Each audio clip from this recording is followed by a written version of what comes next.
assassins, a special kind of work done by professionals which involves drowning in blood, humans, politicians, and vulnerable hearts. Now, if this special killer is unfortunate enough to get a crush, we get Killer Crush. Killer Crush, also known as When the Killer Falls in Love, is a completed BL manhwa made by the author Meso and has 77 chapters. But my little EP brain can't handle that much yapping, so I'm only covering 10. Thank you to this beautiful commentator for recommending me this. I shall grace you with my beautiful opinion. Now with that out of the way, let's get to this heart-stoppingly assassin manhwa. Also, trigger warning, this has a lot of blood. We start the first chapter with some guy getting beat up. Truly, my favorite way to start any form of content. But after the gangsters realize that they fucked up, the guy goes beast mode and kills the guys because, surprise, surprise, he's an assassin. And while he's cleaning the floor like a good little boy, he explains that assassins need to be professional, blah blah blah. Our other MC is low-key flirting with his acting partner, which causes him to get thrown out of the cast for this random movie he's in.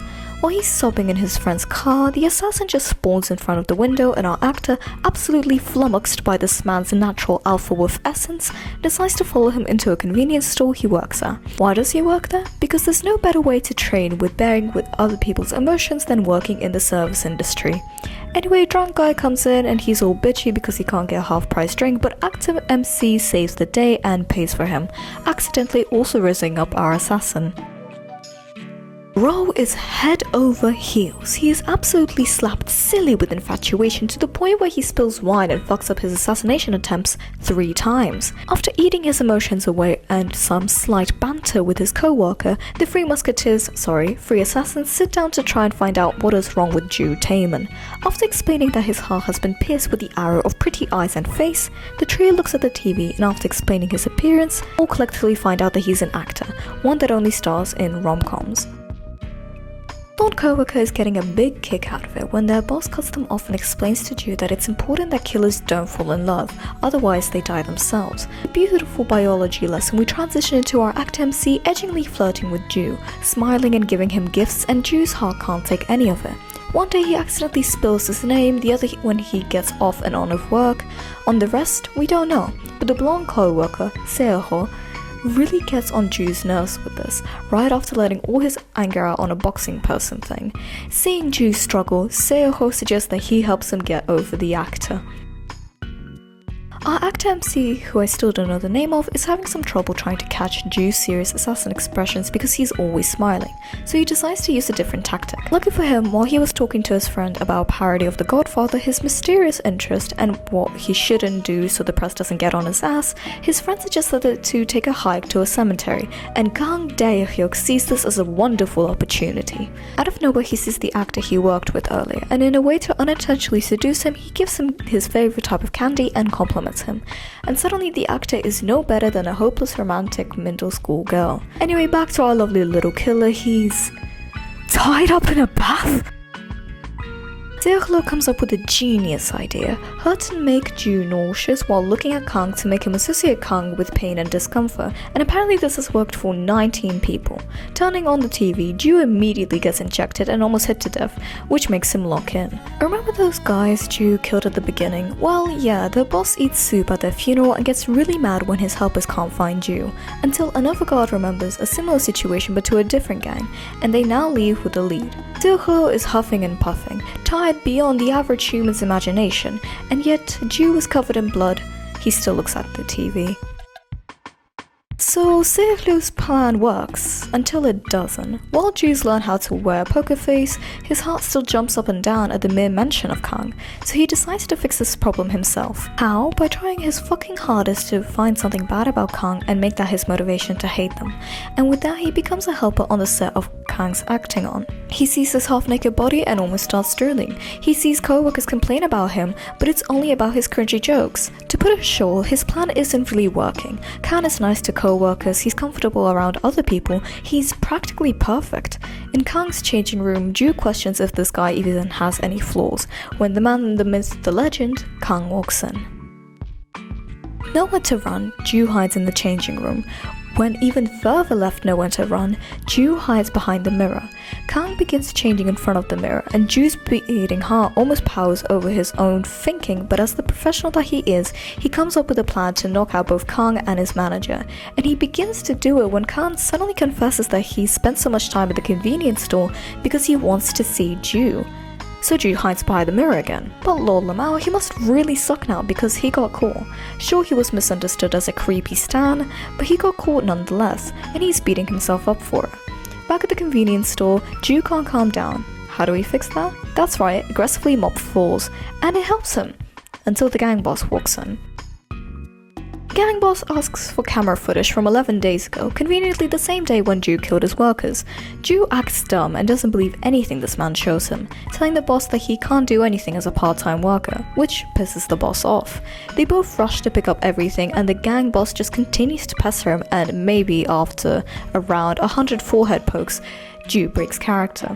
Gang boss finds this very funny and invites him outside to fight, when all of a sudden our star, our man, our legend, Gang grabs his fist and stop him, saving Ju from a very unpleasant punch. Kang saves his unofficial boyfriend and Ju feels really bad about dragging him into this, even to the point of apologizing to the gang boss, but Kang clearly has more attitude and would rather get punched in the face than apologize. The boss goes for the punch when suddenly the best song anyone could listen to plays. After the boss threatening them and running away, Ju gives some warm coffee to Kang to warm him up, sits next to him and apologizes, but Kang brushes it off as practice for a possibly new role. As Ju's laughing, Kang notices a scrape on his lips and moves closer to inspect it, when Ju suddenly gets up. Ju is losing his mind in the back, even imagining your generic BL cutscene and breaking a broom, when he rings up Kang and finds a note with his phone number? Kang explains that he's starting to get recognized in the store, and with the gang boss it might be kind of dangerous. He still wants to learn more about Ju, so if he wants to, he can call him. Back to our lovely little chicken shop, the boss is as handsome as ever and Sehulo's in awe, accidentally cutting his finger in his fascination. The boss brings him to the back and bandages his finger up, when Sehulo asks if he can work as an assassin in place of Ju for a couple days, but the boss tells him that he's not ready yet and that he's doing a good job collecting information anyway. Hearing this heartbreaking news, Sehu rushes to Ju's place to drink his life away with him, when he finds Ju already drinking and sulking looking at the note Kang gave him. And that's 10 chapters done, and I must say this was a very unique and fun read. So let's get to my unasked for opinions. The plot kind of structures itself entirely on the romance between the two main characters, but that doesn't necessarily mean it's bad.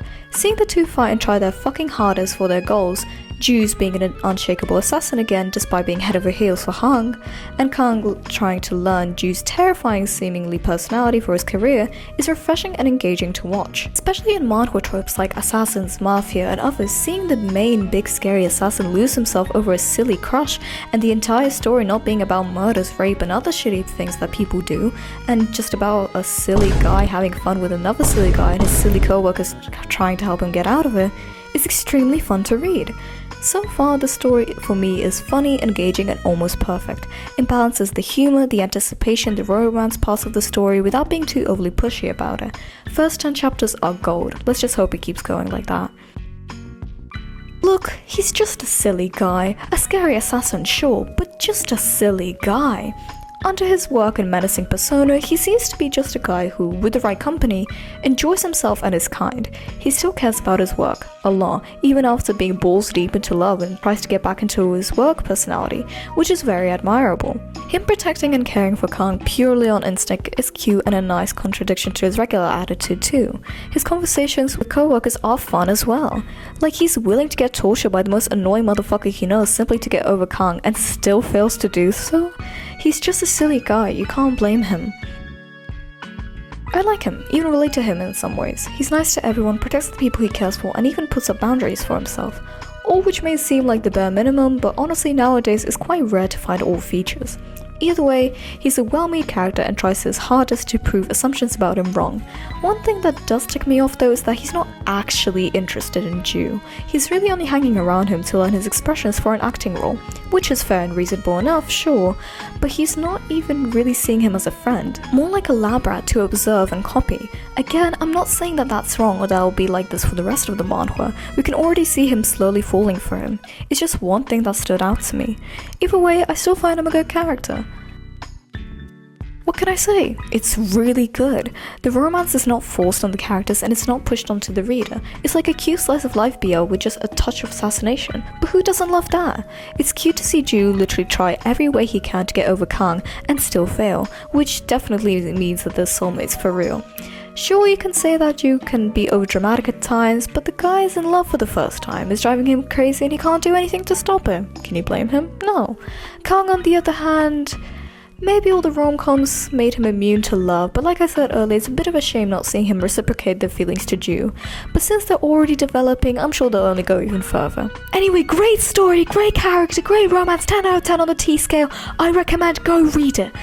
But don't blame me if something bad happens. That was a really fun read and I hope you enjoyed it too. Please comment any other manhwas you want me to review or any other opinions you may have. Once again, shout out to this beautiful commentator for recommending me this masterpiece. Mwah. Follow my socials and thank you for watching. Okay, bye, I'm taking a nap.